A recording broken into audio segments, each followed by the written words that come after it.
Let the world hear his word. அவருக்காக எல்லாவற்றையும் நஷ்டம் என்று விட்டேன், குப்பையுமாக எண்ணுகிறேன். பிலிப்பியர் 3:11 1904 போர்டன் டைரி எஸ்டேட்டின் வாரிசுதாரரான வில்லியம் போர்டன் என்ற கோடீஸ்வரர் சிகாகோவில் உயர்நிலை பள்ளியில் படித்து முடித்தார். அவருடைய பெற்றோர் அவரை உலகம் முழுவதும் அழைத்துச் சென்றனர். ஆசியா, ஐரோப்பா போன்ற நாடுகளை அவர் சுற்றி பார்த்தபோது போர்டனின் மனதிலே கஷ்டப்படுகின்ற ஜனங்களுக்காக பாரம் வந்தது. உடனே அவர், என் வாழ்வை மிஷனரி பணிக்கு அர்ப்பணிக்கப் போகிறேன் என்று தன் வீட்டிற்கு தன் தீர்மானத்தை குறித்து ஒரு கடிதம் எழுதினார். இந்த தீர்மானத்தை அவர் எடுத்தபோது தன் வேதாகமத்தின் பின்புறத்தில் எனக்காக எதையும் வைத்து வைக்கப் போவதில்லை என்ற வார்த்தைகளையும் எழுதி வைத்திருந்தார். ஏல் பல்கலைக்கழகத்தில் படித்து முடித்த பிறகு அவருக்கு மிக உயர்ந்த சம்பளத்தில் எத்தனையோ வேலை வாய்ப்புகள் வந்தன. அனைத்தையும் புறக்கணித்து விட்டார். தனக்கு வந்த வேலைகளை எல்லாம் புறக்கணித்த பிறகு தன் வேதாகமத்தின் பின்புறம் ஒருபோதும் பின்வாங்கப் போவதில்லை என்று எழுதி வைத்தார்.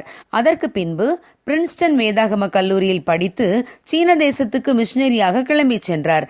அங்கிருந்த இஸ்லாமியர்கள் மத்தியில் ஊழியம் செய்ய சென்றார். அங்கு செல்லும் முன்பு தன்னை ஆயத்தப்படுத்திக் கொள்ளும்படிக்கு அவர் எகிப்து தேசத்திலே தங்கியிருந்தார். அப்போது அவர் மூளை காய்ச்சலால் பாதிக்கப்பட்டு 1 மாதத்திற்குள்ளாகவே இறந்து போனார். பிரியமானவர்களே, இது என்ன ஒரு வீணான வாழ்க்கை என்று சிலர் நினைக்கலாம். ஆனால் தேவ திட்டத்தில் அது வீணல்ல.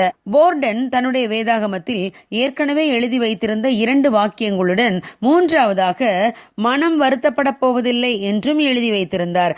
பிரியமானவர்களே, இவரை போல பலரும் தங்கள் உயிரை கிறிஸ்துவுக்காக அர்ப்பணித்து வாழ்ந்திருக்கிறார்கள். அவர்கள் நினைத்ததை கிறிஸ்துவுக்காக சாதிப்பதற்கு சரீரம் ஒத்துழைக்காவிட்டாலும் தங்களுடைய ஆசை, விருப்பம் எல்லாவற்றையும் ஒதுக்கி வைத்துவிட்டு உலக இன்பங்களை வெறுத்து இயேசுவுக்காக 100க்கு 100 அவர்கள் வாழ்ந்தார்கள். இதை போலவே டேவிட் பிரைனட் என்ற வாலிபரும் தன்னை செவ்விந்தியர்கள் மத்தியில் ஊழியம் செய்வதற்காக அர்ப்பணித்திருந்தார். இரவும் பகலும் செவ்விந்தியர்களுக்காக ஜெபித்தார். காச நோயால் அவர் பாதிக்கப்பட்டிருந்ததால் அவர் இருமும் போது சளியோடு சேர்ந்து ரத்தமும் வரும்.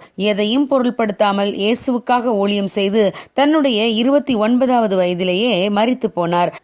பிரியமானவர்களே, இவர்கள் எல்லோரும் தங்கள் வாழ்க்கையை பொருட்படுத்தாமல் கிறிஸ்துவுக்காக தங்கள் உயிரையே காணிக்கையாக்கியவர்கள். வாழ வழி தெரியாமல் ஊழியத்திற்கு வந்தவர்கள் அல்ல.